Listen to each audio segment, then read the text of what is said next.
Welcome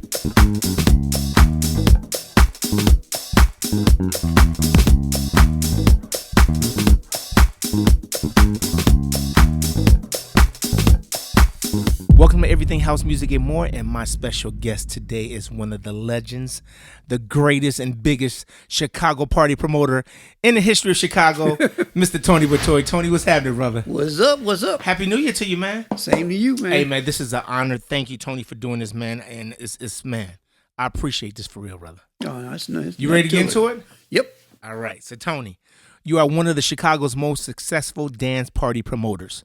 How did you discover house music, and in what year?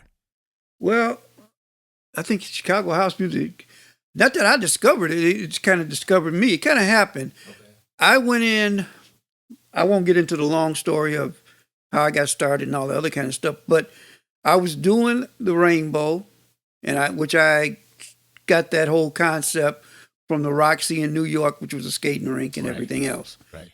So at the time, I was bringing in... I think the first group I brought in was Roxanne Shante. Oh. Then I brought in stuff like UTFO. Right. And I was doing I was doing hip hop because BMX was playing hip hop and dance and that whole thing was blowing up Beach Street. I brought in like the New York City Breakers. Right. So it was like a North Side Latin, break dancers and then the other dance teams. So it was a North Side thing. So I would just get in to fit in. And what year was that, Tony? That I started doing there. The first initial party that I did there was in '83. Okay. And then officially every week started in '84. Okay, so that was your very first promotion at that time. If you go back to I was working at Jewel. Oh wow! And I was a manager at Jewel, and they asked me to do they were going to do a party for they want to do a Christmas party for the store. I said, well, and I'm always like, well, let's do a Christmas party for every store in the district.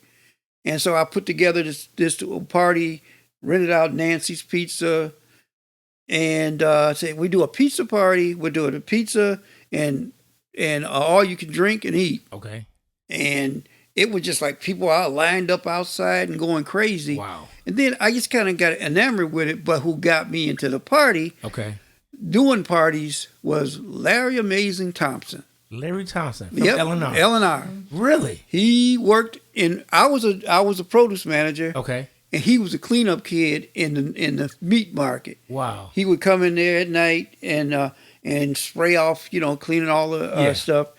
And I remember him telling me that he told me about how he was a DJ. Okay.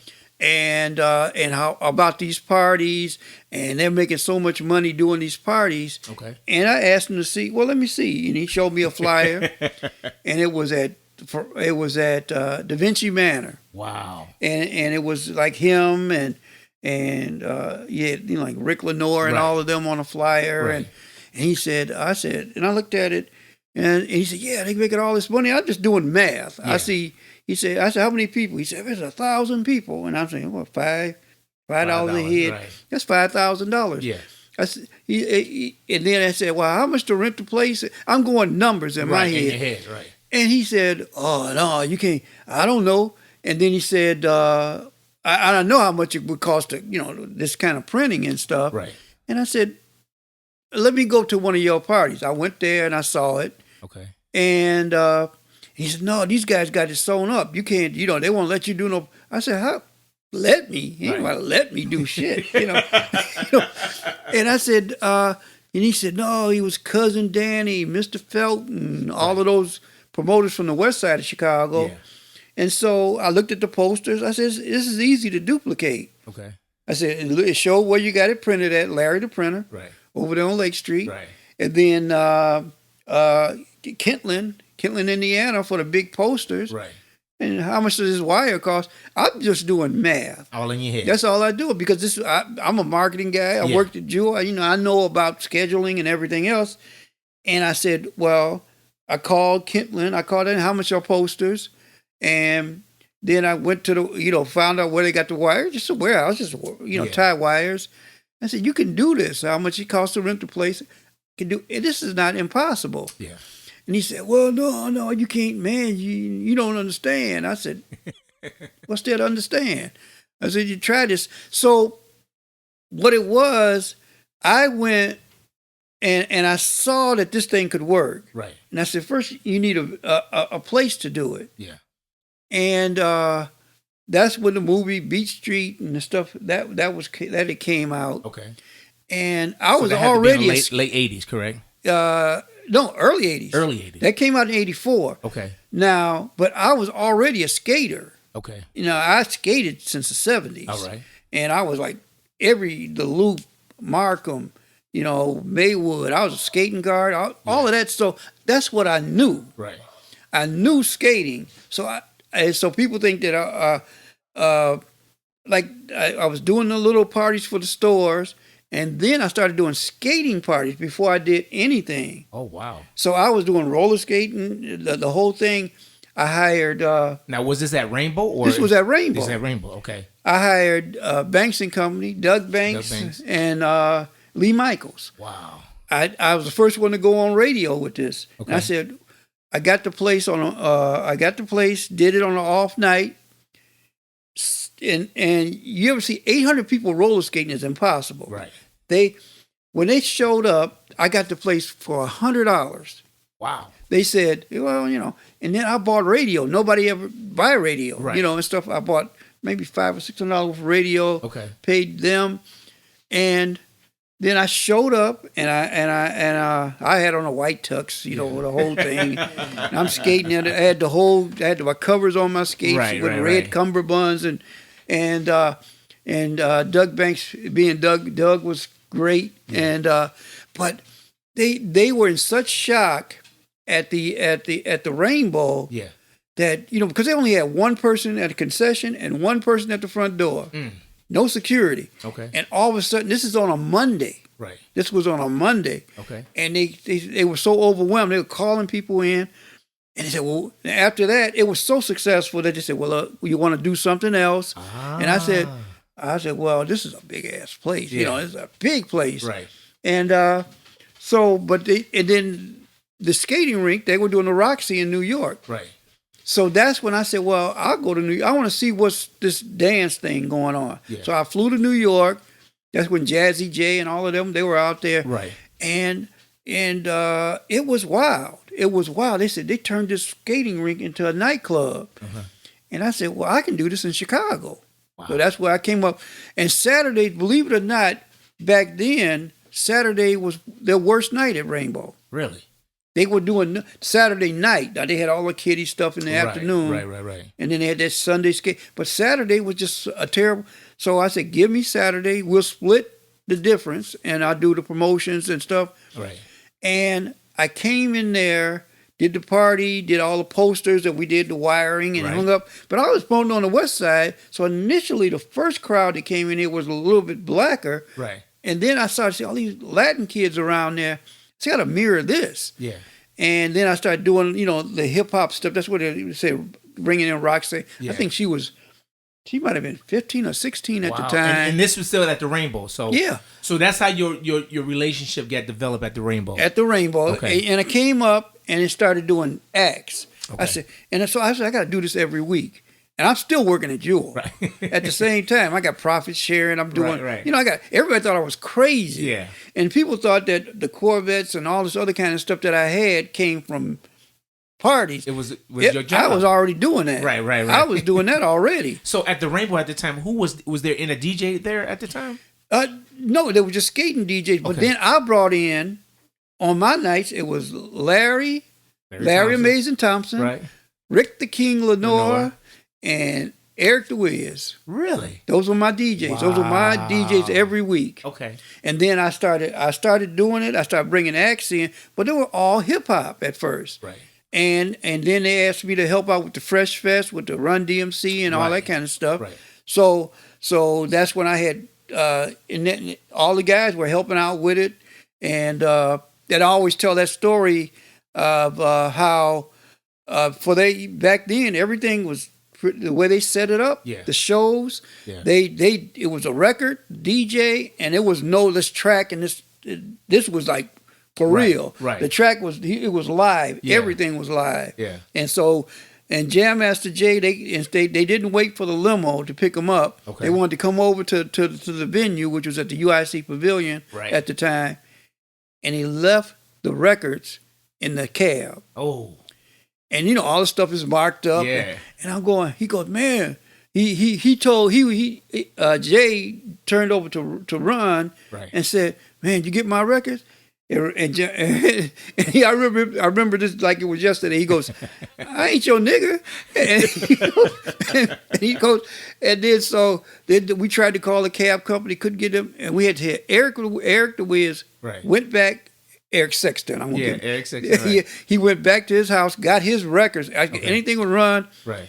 And they did the show based off here's the record. Wow. And they weren't even marked up. And the whole show, and nobody, the crowd didn't know it. Yeah. But that's how that, and Jay he handled it. Wow, that's some history right there. Yep. And then but getting into the house thing, I was doing all of these things. Okay. All of a sudden, here comes house music. Right. And now, okay, pause right there. Go ahead. Here come how. What year was this for you? 85. 85. Okay. 85. Okay. Because, and I'll tell you the Steve Hurley story. Okay. I got stories. I know you do. Steve came to me, said, "Man, you got to hire me." Okay. And I forgot his number. 750, 800, whatever. He said, well, I got this record. They were playing it in the mixes, but it wasn't, you know how you first started something out? And I said, no, Steve. I said, right now, they know, people know you as a DJ. I said, well, what happened? I said, if I hire you, people anybody to show up be like your family to see you perform. Right. And then it blew up. You know, the whole, I can't turn around and all of that kind of stuff. Right. And then he came back to me, oh, now it's going to cost you double. I said, but I ain't got no problem paying double. Yeah. I said, because now you're going to draw for me. Right. And they did. I got that's the one I got on film. Okay. With them on stage. On stage, right there. And they did a great show, the crowd going nuts. But then all of them I started lining them up. That's when Marshall Jefferson. Right. And that's that other hilarious story I tell all the time.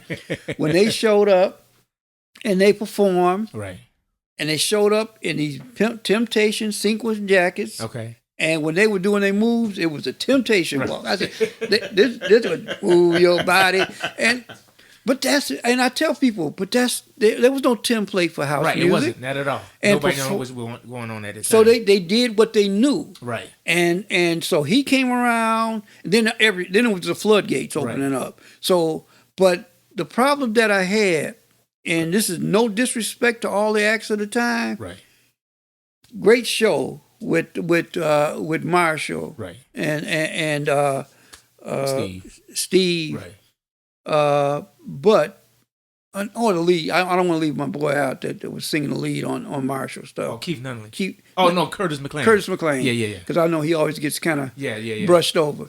But those were shows. Right. But then all this stuff came along, and they were more tracks. Okay. And he said, when you going to hire me? I said, what you going to do? Just sit up there and repeat your track? Right. And I said, at the time, I was bringing in groups like Expose. Their record was blowing up. Yeah. And Company B and all the other kind of stuff. I said, you need to look at these New York acts. You need branding, you need a face, and you need songs, full songs. I said, but right now, this is the house at that time. This is great for a party. It was tracky, yeah. It was tracks. But that's good. That's good that you said, and you had that insight before then, Tony, because you're absolutely right. Like you said, you can't just go on stage and have a track act and just repeat stuff over and over without having a show. You got to have a show. You got songs with full songs, and I didn't see. And I'm not trying to diss anybody, right? Because there were some shows that came through that were good and everything, and entertaining, right? But the New York thing kind of had it. The acts, it was a lot of the freestyle stuff and more poppy commercial stuff, right? Because I got offered everybody. I got offered Madonna when she was doing that skating thing, wow. And I turned that.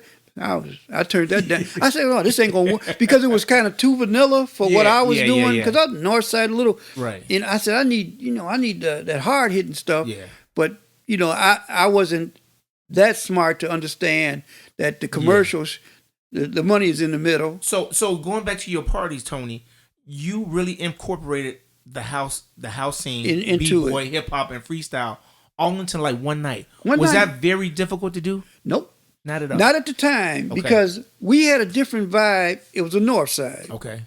And I remember everybody was talking about Mendo and it had 2,000 kids. Yeah. And I would always say, well, 2,000 kids at $2 a head. I said, I'm charging $7. Right. And I got 1,500, 2,000. Wow. Do the math. Yeah. And I said, and the thing is the only thing that House did was it started being this south side versus the north side, or there was, and because I got the story how I went to Ron Hardy's house. I said, "Come do the show." Didn't want to do the show, and that's not my crowd. Wow, really? Same thing with Frankie Knuckles. Now, and I mean, I was on his porch with Larry Thompson, with Ron Hardy first of all. I said, "Dude, come." He said, "Well, they're not going to like my music." I said, "They'll like, if I tell them this is it, right? This is it." They'll like it. I said, they have to be exposed to it to like it. Right. I don't know. I said, "I'm telling you, it'll work." I did the same thing with Frankie Knuckles. Now, Frankie was doing the north side, but he was doing the gay clubs. Correct. And I had him on a show at Navy Pier but I had like the Cover Girls and I had TKA on the show. And John Roca was on there, and so and the crowd is out there, and it's white, black, Latinos. This is what I get. All mixed together, right? This is what I get. Yeah. And he was there, and I remember him backstage saying, "Man, this is not really my." I said, "Dude, just do you, right?" And they will love it. And then came time for him to do his set, and I'm not talking ill of the dead or nothing like that. And he had left. What? He didn't DJ. I said, "Where's Frankie?" They said he left. So he was there already. He was there. And you talked to him, and then you came back and get him. He was gone. And I said, I can. And CP and nobody tripped because he wasn't known to this crowd like it would have been if he would have been on the south side and he didn't show and everybody mad. Right. They didn't. But I wanted to expose them because I wanted to elevate it to my crowd, to my people. Right. But I got the same treatment from Ron and Frankie. And I didn't hold no grudges. Right. Because I wanted, but I knew it would work. Yeah. It would work if they would let it work. Correct. Because I know everybody would say I had that commercial pop crowd or they're into whatever's new and the Latinos but it was Latinos, black. It was everybody. Yeah. And I thought that was a better place to be. And the only thing that happened with the South Side, it turned into similar to what happened, like say in jazz. I always use that analogy. Yeah. With George Benson went from the classical jazz guitarist, and everybody was, he's a great. And then when he went out there and started making started making money. Yeah.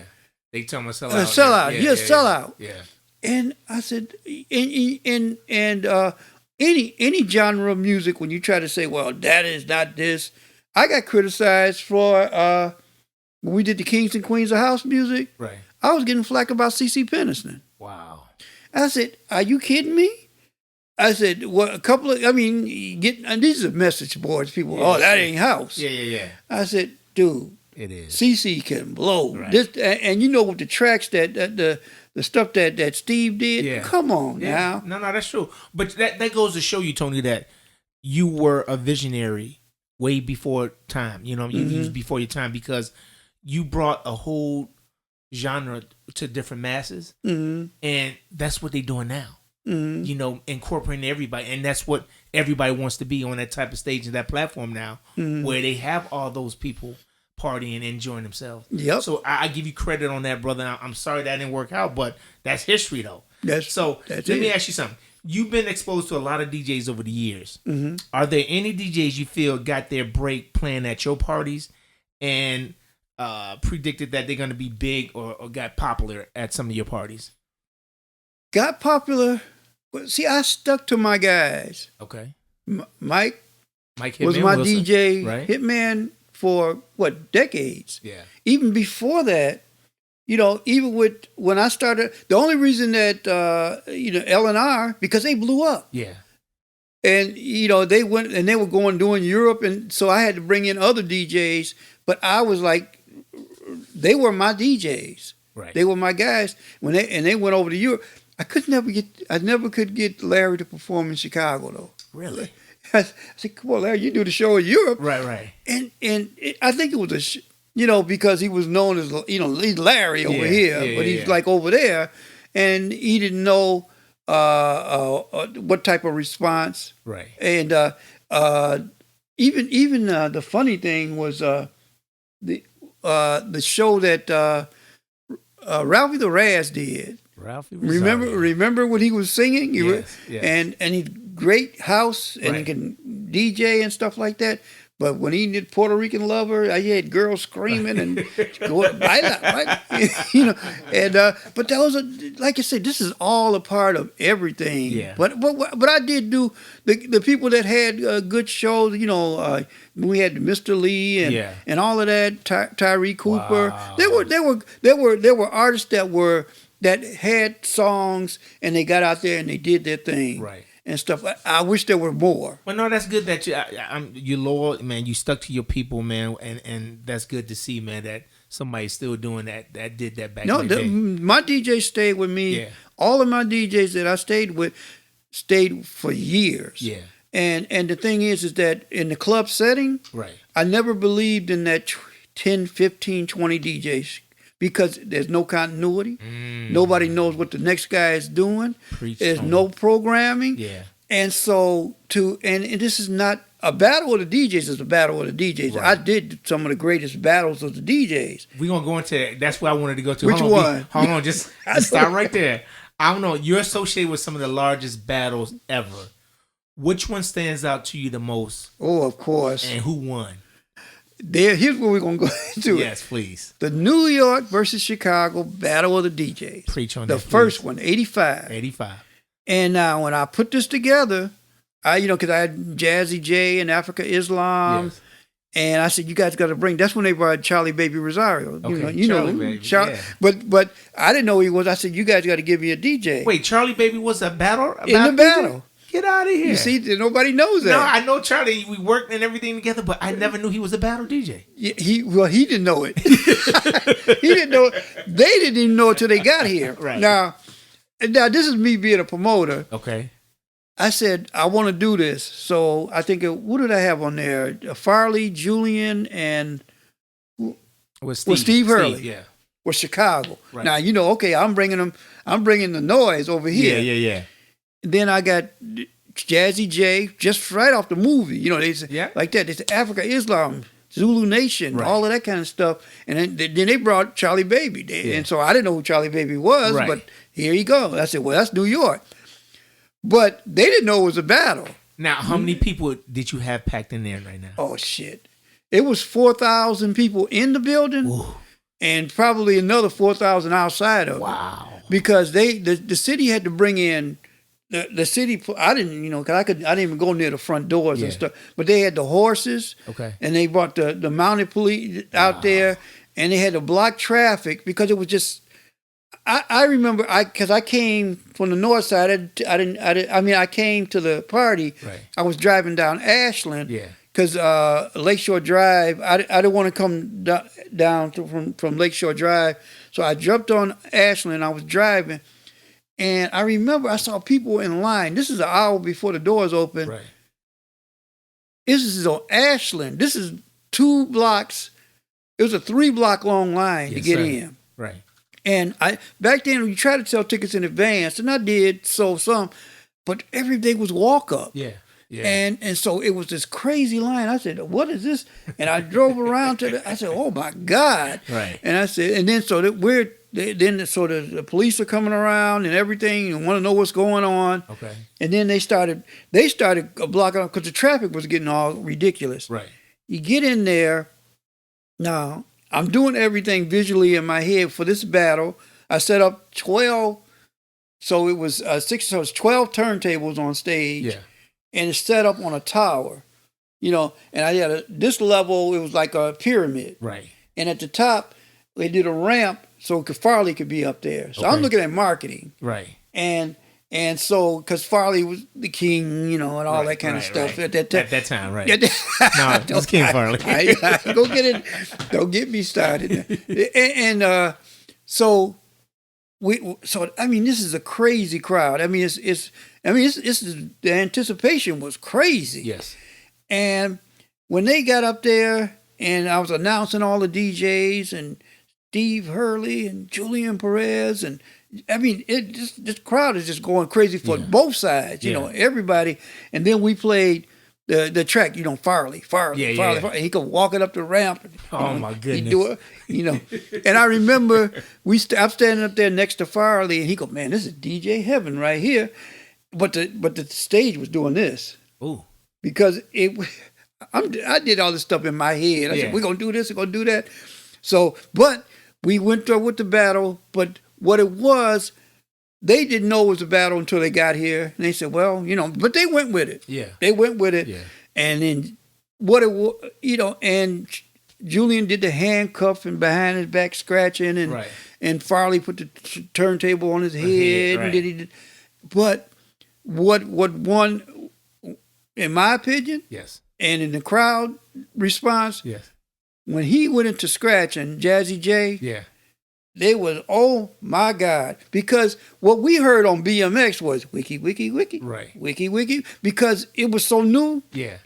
And what they heard when Jazzy J, he was, he started doing that, and it was like, boom, the crowd was going crazy, and the stage is shaking. Wow. And I'm going, and I said, oh my God. Right. But now you see that it's more common, but it was so advanced. It was different because it was first time doing it, right? And so it was a New York thing. Don't shoot me, but New York won that. New York won that. And I'll probably get phone calls. Yeah, because when this go out, Farley gonna call me. Yeah, because Farley did his already, and he said he won that. So I know. Farley gonna call me. Julian probably called me. Oh man, why you? I said, dude, I just telling it what I saw. Right. I was there. So Tony, you clearly had the money and the audience attention to access the DJs, producers, and artists. Mm-hmm. Why didn't you start like Bitoy Records at that time? I was doing what I was doing and enjoying life. Okay. And then I saw all of the. Now I did, I got into it in the 90s. So for a hot minute, for 1 year, but I didn't. I saw it just looked like a dog-eat-dog world out there. Mm. And with my parties, my books close at the end of the week. Right. I make my money, boom, clean. Yeah. And then exactly where you're at. Right. I dabbled in the music thing with Eddie and High Voltage Records. Ah, okay. Pump It was mine. Oh, really? Yeah. Okay. Never have I seen such a more corrupt business in the record business. Distributors can't. I said, you send them product. Where's my check? Where's my money? Right. Well, you got another one coming down. And hurry up and wait. Yeah. And then you're putting out money. Right. I went to the thing and when I realized that it was bullshit. Yeah. Was when I went to meet them in France, and I saw all these lawyers, white lawyers. Right. And I said, and all this other stuff, and the artist is over here. I said, all the licensing deals and all this other stuff is going on. Yes, sir. And I said, dude, ain't nobody making money but these motherfuckers over here. Right. And I said, this doesn't make sense. Yeah. As a business model, I'm looking at it as an independent. Yeah. I went to because back then we were still getting record. That's before they bought out all the radio stations and that new law went into communications law. Right. And I had McCluskey and Associates, trying to Jeff go. McCluskey, Yep. Yeah. I did that. I did everything right. Right. But I did all of this work, and when we released Pump It, I remember. I ain't gonna mention no names. Somebody put it on a hot mixtape, right? And said, "Oh, we were doing Eddie a favor, help you promote the record." Yeah. But what they did was they put the song, the entire song on one side, and then the other side, the B side, And then that's how he started it to mix. That's not a mix. That's not a sampling. You put the whole song. The whole damn song, and then you started a mix. Right. And that's what you were pitching for. I put a cease and desist order. I personally went down to every record store between here and Milwaukee and pulled that shit off the shelves. Wow. Hot mixtape. They thought I was crazy. So who did that? Did I say it? Yeah. Too Cool Chris. Wow. And I said, and so I ain't trying. Yeah. I don't even care no more. It's over. It's water under the bridge. It's history. But it happened. Okay. And maybe in his mind he thought he was doing a favor. That's not a favor. He knew he was doing. All right, well, okay. But that's what I understood. I didn't understand about the record business is that I didn't recoup half of the money that I put out. Right. And all this work, and because of what that thing being out on the tape, I hadn't even picked up my product, the vinyl. Right. I had to go to, me and Eddie drove in a truck, a U-Haul truck to New York, where they were pressing the shit, picked it up, drove back, no sleep, just ate a sandwich and came back. Wow. Record's still hot. Right. The wax is still hot. Yeah. And then slept for about 3 or 4 hours, and then personally delivered these records to all of the stores at the time. Right. And I said, this is way too much work. Wow. This is way too much work, way too much undercutting. And I said, profit like that. I'm out. Yeah. I'm out. But no, that's good. And that's I'm glad that you say that because, Tony, I in the street, I haven't heard one thing bad about Tony Bitoy, like he doesn't pay the artist when he books it or the price. Mm-hmm. And I got to give respect to you, man. That's why I'm doing this, because I want to give you flowers, brother, because I believe you deserve it. You one of the greats that did this. And that's what I'm saying. I love it because you don't hear anybody talk bad about you on the street because you was doing that for years. Yeah, I try to be. I believe what goes around comes around, so I don't want no shit back at me. So, do you feel that you had an influence on Chicago radio? On the music side. On the music side, I think we did. Todd Kavanaugh used to come to the clubs, and he would see this was different time. They didn't have. They played independent stuff. Yeah. And they would see. They could see and feel what was happening in the club level. Right. And so they would. So the program directors used to come out there, and we would be breaking stuff at the club level. Right. I don't think that happens anymore. No, not at all. You know, back in the day when the DJ used to play a record, that's when radio used to be like, "What's that? I need to get that record." Blah blah blah. Yeah. Now it's totally different. Yeah. Radio dictates what's playing in the club. Yeah. And it's horrible, man. Yeah, it's really horrible. Yeah. So we got something. Here's a question, and he said, "Let's address the elephant in the room. We seen the house that you built, Tony. Mm-hmm. What's the most money you made in one party, and what's the most you spent on one party?"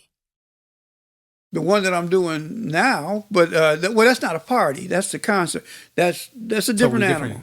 That's a different animal because I'm doing this 80s and 90s tour, which is a seated thing, all reserved seats. This is not a dance party. Ah, okay. And so, because the market has changed, people are 40, 50 years old. Absolutely. And they can't be jumping for 3 and 4 hours. Right. Handful of people ask me, where are we going to dance? I said, you get up and dance in your seat. Right. So that's good. That's you. So to this day, this is the most expensive party. That's the most expensive concert. Okay. Now parties, the most money I made at parties, which people won't realize, was Nitro.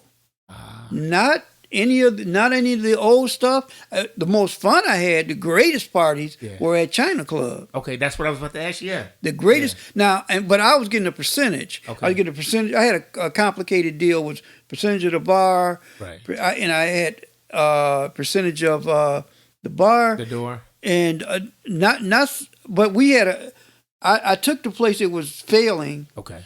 And I said, okay, I'll take a Saturday night. This is what you were making. I said, you make what you were making already. Yeah. I won't take a dime till X amount of dollars over that. Okay. Over what you were making. Right.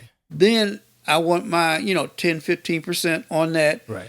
Same thing on the bar. Okay. And it was a complicated deal, but it reaped thousands every week for me. Yeah. But we took something from nothing that was a great venue, but they were behind in sound and they were behind. Mike was a big part of. They said we got to make this a New York style club. They were using these little plastic speakers. I don't know what the hell they were. And we came in with them MT4s and had the glassware falling off the table. Boom! Yeah. We were hitting it, but no, but the most Nitro was Nitro. Okay. I mean, I didn't have to do anything in Nitro. Right. We opened every week, and we would just. And how many people did you pack in the Nitro? The most we put in there, because we at first we could stay open till.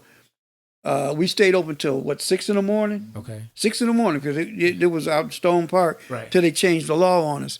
So we could double it. We could get a crowd and another crowd. So I could do like 3,500 people. Right. So, but the thing is, if you try, the math is easy, $60,000-$70,000 door. Yeah. But you're really only spending $10,000-$15,000 on the party. Yeah. So the most I made clean profit on, and this was week after week. Yeah. I mean, I didn't build that. You built that house because you got that kind of money coming in. Absolutely. But and it was and then we had to split the crowd up because of music change. Okay. And we started we had the urban because we played a lot of hip hop, R&B and stuff like that. Okay. And then there was not a lot of dance music to play in there. Okay. You remember the era? Now that was what year was this now? This is 2000. So in 2000, so you saying it was a dance shortage, so you went back to hip hop and R&B. Yep. Okay. There was just a dance. It was different. It went underground after that. It went because in the 90s I could play this CNC music factories and all of that. Yeah. But around that 2000, there was like either now I could do the white night. Which we separated it. Yeah. I had to separate. We did Energy on Thursday night. Okay. Same venue. Right. Just all white kids. Wow. Because we were like, EDM type. Right. Yeah, electronic music. So Tony, why didn't you never did anything on the South Side? I tried for a hot minute. And where was that? We did. Remember, I tried the little Nitro thing on where the 50-yard line was with Tony and them over there. And when I saw the crowd, the thing is they were so used to secrets and the stuff that they was doing over there. Right. And the $5 this and I bought Paul Wall and some other stuff over there. Yeah. They weren't used to paying money to get in. Yeah. My crowd at the Rainbow, I mean at Nitro, it was easy, $15, $20. They knew what it was. And then I remember being out there and the kids said, how much? And we were like $10 or whatever, $50. And they go, oh man, I got $5. And I said, well, you can go to get a Happy Meal or something. But and people, and it was a different. The business model wasn't made for it. Yeah. And because I had all my sound stuff, and we tried to elevate it up to what a Nitro party would be, and the numbers didn't match up. Yeah. It was a harder climb to get to where you wanted to be, and so it was either break even or a little bit under. Yeah. And then everybody complaining about. I said, how are they complaining about the price so much? Yeah. And wait, so what year was that? 2009. Good, because you know what? It ain't changed yet, Tony. So you no, you ain't losing that. It's still the same out there, brother. It was because Nitro was closed. So we said we go out there. 2009. Wow. And I couldn't. I just did not understand. And the only reason I closed Nitro, is I got tired of. Well, a girl did get hit by a car. Okay. 3 blocks away. Right. It was a night. I was totally sold out. Holiday week, Wednesday. It was a Wednesday. Actually, we did a special Wednesday party. Right. And I mean, I mean, we could only let people come in and somebody come out. Yeah. You know, and then there was some kind of ruckus in the corner, and the guy was like, it was a new police captain or something, and he comes in there. You gotta shut the party down. You gotta, cut the lights on. I said, "Are you crazy?" And I told him, "Are you crazy?" Right. And he said, "No, you gotta shut it down." And I told him, I said, "Dude, put on the marquee, sold out. I'm not trying to make no more money. Yeah. Just we put on the marquee, sold out. I'll play nothing but slow records. Right. For the next 2-3 hours. Right. Just to calm this thing and to get everybody out. Right. Oh, no, And I said, fuck it. Yeah. And I was pissed off. And I said, do what you got to do. He said, well, you got to announce it. I ain't announcing shit. And I said, I wouldn't even go to the mic. You want to do this, you do this. So he announced it, and people were standing there. They had the lights on, and they were crazy. And then they started walking out. I said, you're going to drop 2,000 something people. And this road, it's Lake Street. It goes, trucks and stuff fly through here. And exactly what I told them, and I didn't even know this had happened, but people would park like blocks away in these old parking lots across, because everybody was out hustling, trying to make money. Right. And it was like a flea market thing out there. And I guess a girl got hit crossing the way. Okay. And I think, and she ended up passing away. Oh my goodness. And I'm like, and then it's my fault. Everybody, Tony, and I'm going to the mayor's office, and I told the guy what he had did, and that son of a bitch, and he lied. Right. I didn't say that. I didn't tell. Yeah. You motherfucker. Yeah. And I said, dude, do whatever y'all gonna do. I'm out. I was like done with it. Right. Because every week, when you're dealing with an urban black crowd, right, everything that happens in the neighborhood is your fault. Absolutely. Every car that's stolen, everything. And so it's been a juggling act for years with that, trying to calm everybody down. Yeah. So, dude, first of all, as soon as you see black people, you guys start wigging out. Right.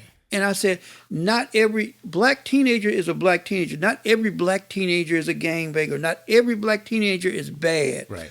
I said, we have a control over the situation here. Yeah. They understand there's rules to this shit. Right. We here for years.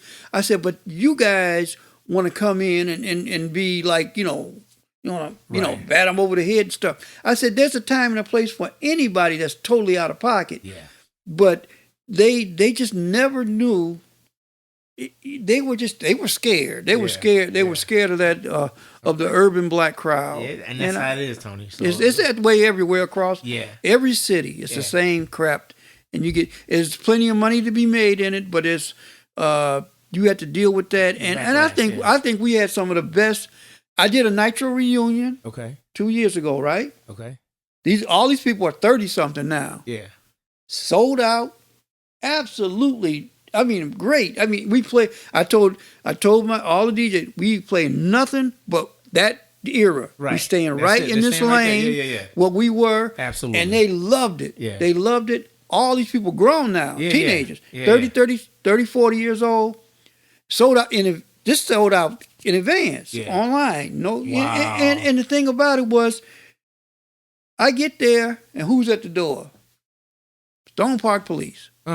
They're like, we heard it was going to be trouble. Oh my goodness! Yeah, there I it said, goes man, again. get the. It hasn't changed. So Tony, I got two more, man. I know you busy, man. I got two more for you. Okay. How do you feel house music got its name, or where do you think house music got its name? You trying to get me in the middle of everything. You know what?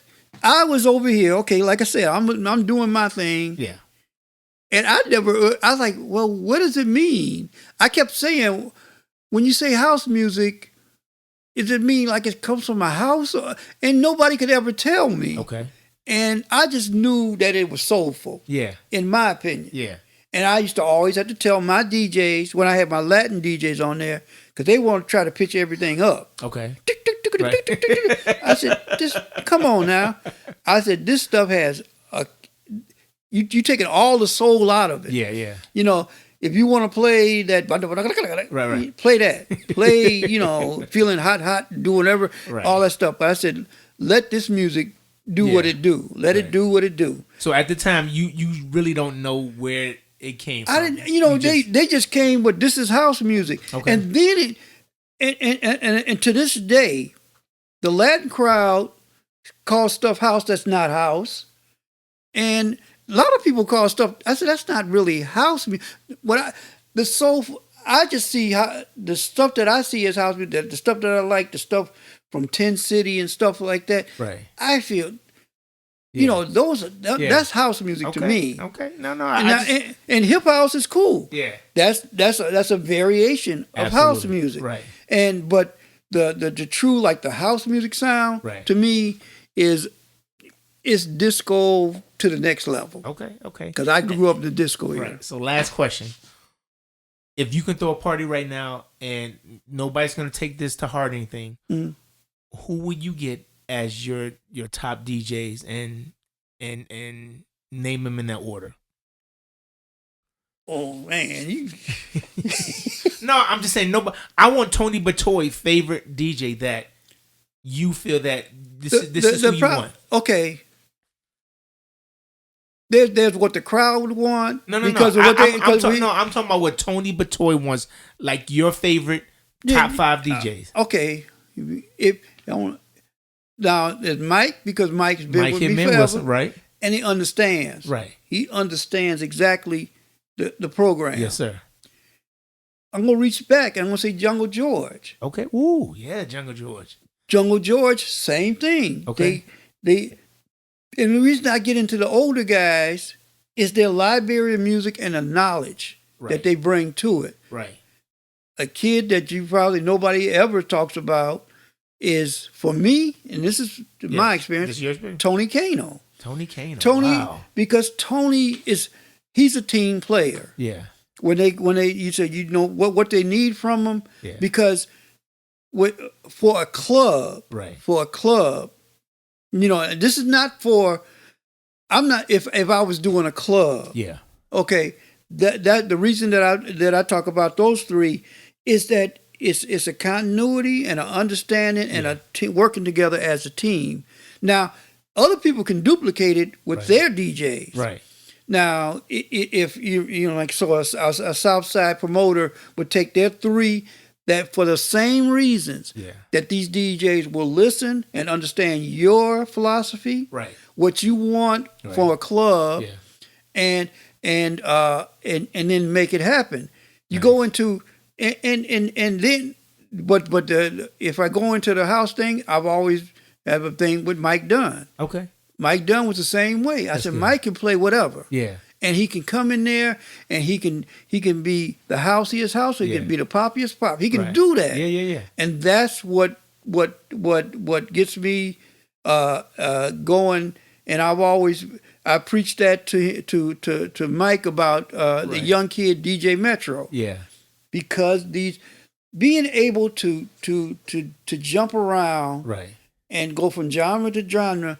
And I know you're doing a house music show, but to be able to be kind of like a chameleon, you got to just this is everything house music and more. So we talk about everything. So okay. So as a DJ, like you said, you want somebody who's complete that can play everything, and that can read a crowd. But if I was doing a show, then I start doing I start looking. Okay, well, do I need Farley on this show? Do I need because I need draws. Right. You need draws. But if I'm doing a club, there's a difference what I would do for a draw and what I would do for a club. Because a club is experience and the whole thing. But if I'm doing draws, then I got to look at every market, where the venue, themes, and everything else, and then it adjusts to that. I get one more question for you, Tony. This is something personal for me. The whole scene has changed now, because I never seen once Tony Bitoy did an event and then it was free and everybody got in and they had to buy drinks and do everything to make money. You always charged at the door, and that was a standard. Mm-hmm. Why do you think that changed over the years? It might have changed with everybody else. It ain't changed with me. You know? Right. I think people...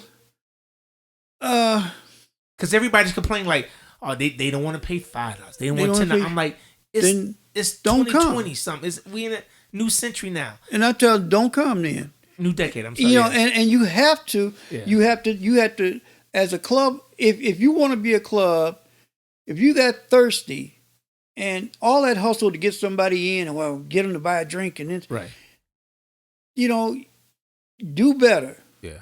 Make your place an experience. Yes. When they come in there, they know what they get. Yes. And I keep on telling them that's why the DJ, the music, the circuses, the sound, the lights, the whole thing has to be a total package. Nice. That when they walk in that door, they know what they get. This shit is going to be bumping. Yeah. And that's why when I talked about having the right DJs and everything that understand that the ebb and flow of the night. Yes, sir. And to make this thing an experience. Yes. That night has to be an experience. And this here, I'm so concerned about getting a crowd that I won't charge them. Mm-hmm.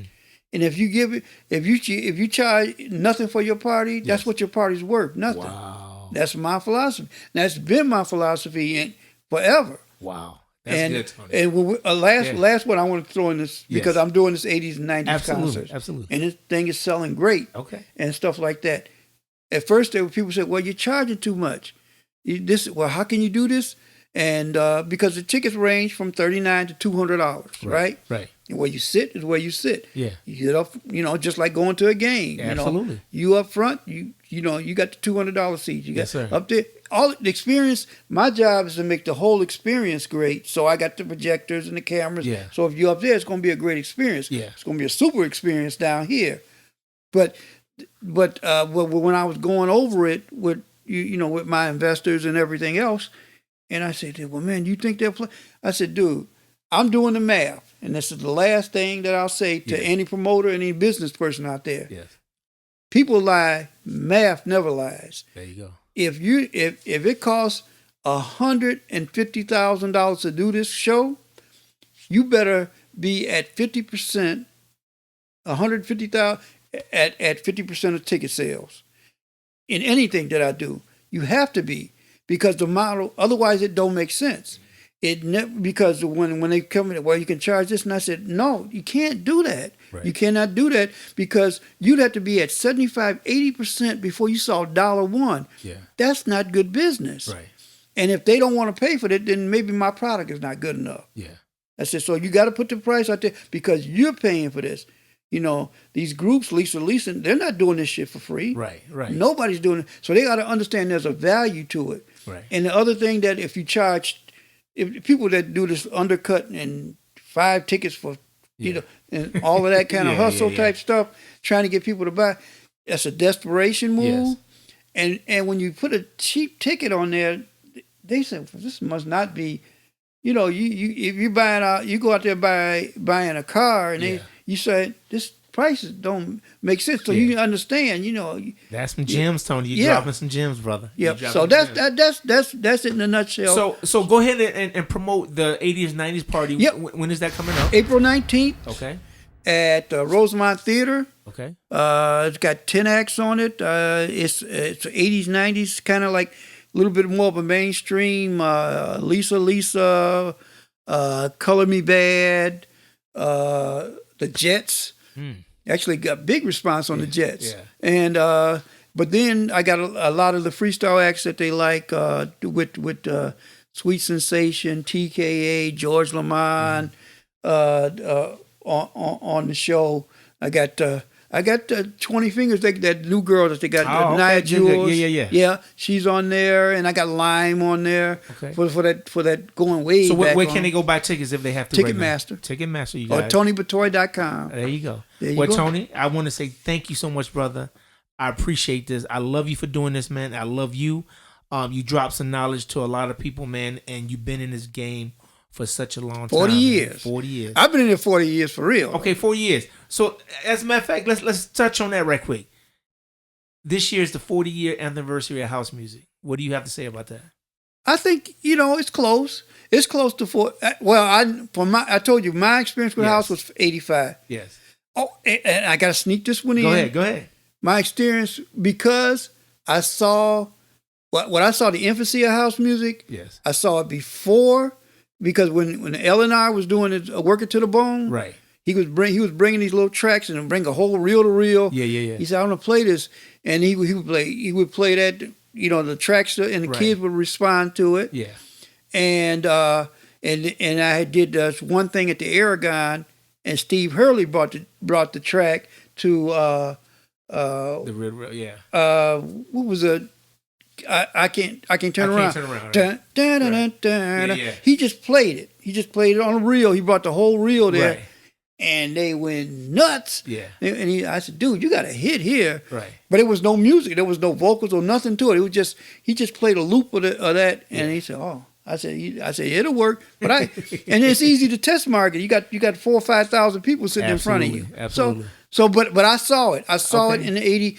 I saw it coming right. because of Lenor and yes. because of Steve and them.